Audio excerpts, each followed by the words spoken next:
feeling isolated in business is very common, and I can speak to this from my own experience and thinking back to early stage development, the transition into bringing an idea into the context of, okay, let's try and build a business around this. Let's give this a go. Up into current day, there have been points for sure where the stretching of capacity and that almost fragmentation, if you like, of all of these different roles, all of these different hats, these different parts of yourself that are being invited to step into roles of responsibility.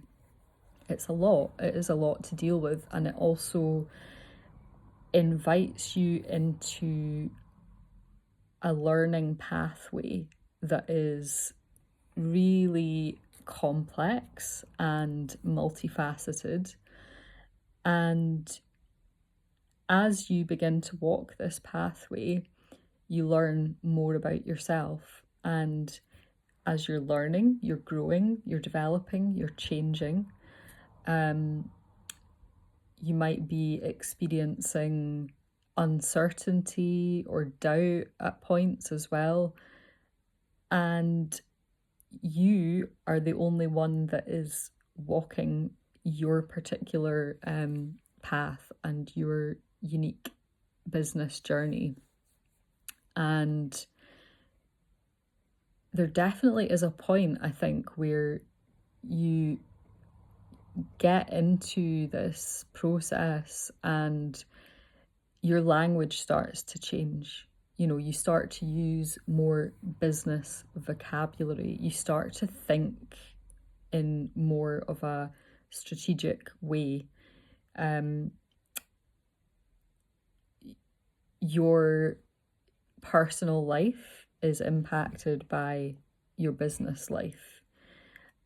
In that early stage where there's a lot of time and energy of preparation and groundwork and formulating ideas and writing things down and, you know, doing practical things, but also really trying to take what might be a seed idea and lay it out and explore it from every angle and try and translate it. There's so much internal work and exploration going on, and for those from an outside perspective that are not walking that entrepreneurial pathway, there can be points of things being lost in translation or feeling like there might just not be that quality of connection or relation available because that person is not in that same experience as you. And I think until I started exploring deeper learning in the containers of business accelerators, I was very much feeling that kind of overwhelming sense of like, I am doing this alone here and it's hard, and coming into then a peer learning space where, okay, there's an existing infrastructure there, which, you know, that's great. It means that it's one extra thing you don't have to build. But then also the relief of then hearing other business owners talking about their experiences and challenges and just, yeah, kind of feeling, I'm not alone here. It's not a unique experience that I'm having. But until you're exposed to a social space where you have access to that quality of mirroring and affirmation and connection through shared experience, yes, it can really feel like you're kind of in the thick of it, you're in the weeds, and you're kind of, maybe trudging through some quite difficult terrain. So I would say the shared and collective experience of being on a learning journey with other people is really supportive, and there's different stages of development which are particularly suited to that. But I think having done a few of those and they came at the right time, that has really massively shaped my development and also my trust and confidence in what I'm doing. And that is also informing the decisions I'm making now about how to build more infrastructure around community and network. But importantly, for the network piece to be about the kind of people that, inspire me, yes, but also the kind of people that I feel that I can actually relate to as well. There's nothing worse than feeling like you're in the wrong room. And the difference between that and having that affirmation and softening that comes from being like, oh, I'm in the right room here, I feel like I can be me, is really vital, I think.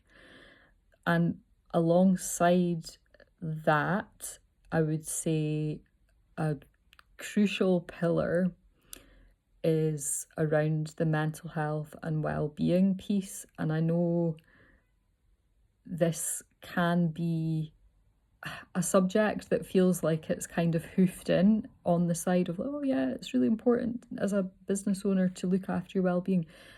I honestly believe that taking the time to support the growth and development of making that support structure really, really stable and also really tailored to what your particular needs are, not least from whatever niche and specialism you're in and the unique challenges that might come from that, but also who you are as a person and what your individual needs are and how you respond to stress, how you respond to overwhelm, what indicators tell you that you are maybe reaching kind of burnout territory, and the importance of building this in like from the beginning, not waiting until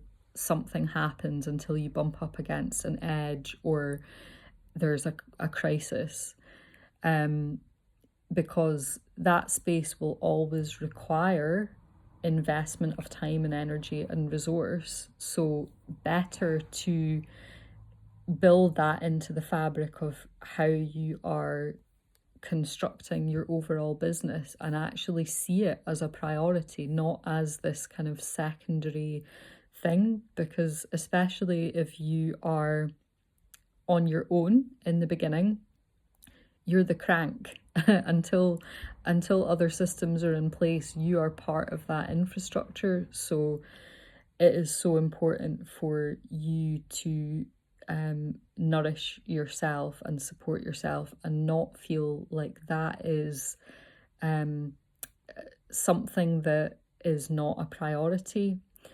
So those would be my takeaways in relation to, supporting yourself through realistically what can be a lonely journey at points, and connecting with that ultimate goal of why am I doing this. I think the reason has to be compelling enough for you to be able to allow that to nourish you on days where you maybe do feel a little bit lonely.